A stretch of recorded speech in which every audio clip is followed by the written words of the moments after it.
እንግዲህ በዚህ ቦታ የሚሰጠው አገልግሎት እንደምታውቁላችሁም ማለት መጣው ዛሬ በእንግድነት ተመጣጣቶች ማለት ነው። በዚህ አገልግሎት የሙስሊም ነው የፕሮቴስታንት ነው አይባልም። ወደፊትም እስካለን ድረስ እንዳይነት ነገር እንደማይፈጸም እንደማይከሰትም አምናለሁ። እኔም አቋሜ ነው። ሰው ለሆነ ሁሉ አገልግሎት ቤተክርስቲያኗ ትሰጣለች። እግዚአብሔርን አመስግኑላችሁ። በዚህ ዙሪያ ማህበረ ካህናቱንም ሳላመሰግን አላውቅም። ከማንኛውም ስሜታዊ ነገር የራቁ ከአገልግሎታቸው ውጭ ለሌላ ነገር ጊዜ የሌላቸው በመሆናቸው እግዚአብሔር ይመስገን የመጡትን እንግዶች በፍቅር አስተናግደው ነው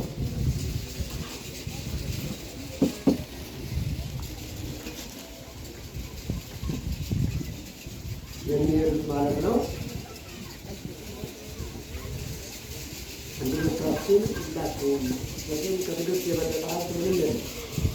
አሁን እኮ አምላክ የሰራውን እኛ ያየነውን ባለመሰከር እግዚአብሔር ይቆጣል። መቼም የእግዚአብሔር ፍላጎታችንማ ያው እንደምታውቁ ይህን አድርግልን እንለዋለን፣ ያደርጋል። አሁንም ይህን አድርግ እንለዋለን፣ ያደርጋል። እሱ ደስ ይለዋል፣ አይገባውም። ሰው ቢሆን ይህን አድርግልሃለሁ የቀድሞውን ውለታ አልከፈልከኝም ነው አይደል? ምሳ ብትጋብዙ እንኳን ጋብዤው እኔን ሳይጋብዘኝ ቀረ። ትናንት ራት ጋብዤው መጠጥ ጋብዤው ዛሬ ዝማሬ ስልክ አላነሳሌ ነው። በዚህ ያለ የአምላክ ስጦታ ዋናውንም ትርፉንም አንዱ የሚያክል ያለባቸው አይደለም። እንግዲህ ልሳንን የሚያክል ነገር ሰው ከመተንፈስ ውጭ ከመናገር ውጭ ሌላ ምን ሀብት አለ? ይህንን አጣችች እናት በሙሉ ግራ ተጋቡ። የዛሬውን አይደለም ማየት ያለባቸው ሲመጡ እንደነበሩ እንዴት እንደነበሩ እኔ አይቼ ስለነበረ ሌሎችም የተመለከቱ ህይወቷ የተመለሰው ማውራት ሲጀምር ነው። ልጅቷ ይገርማቸዋል። እናት እንግዲህ ዝም ማለት አኩርፋን መስላል ነበረ።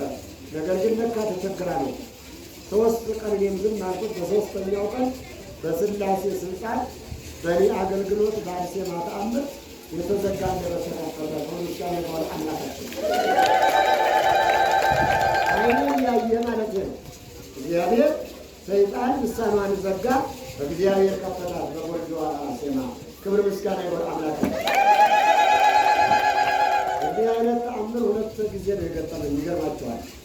አሁን እዚህ ጋር የምትሰራው ልጅ አሁን ቪዲዮ እየቀረጸች ያለችው ልጅ የሚገርማችሁ መጀመሪያ ልሳኗን ዘጋ ከሳምንት በላይ ማለት ነው።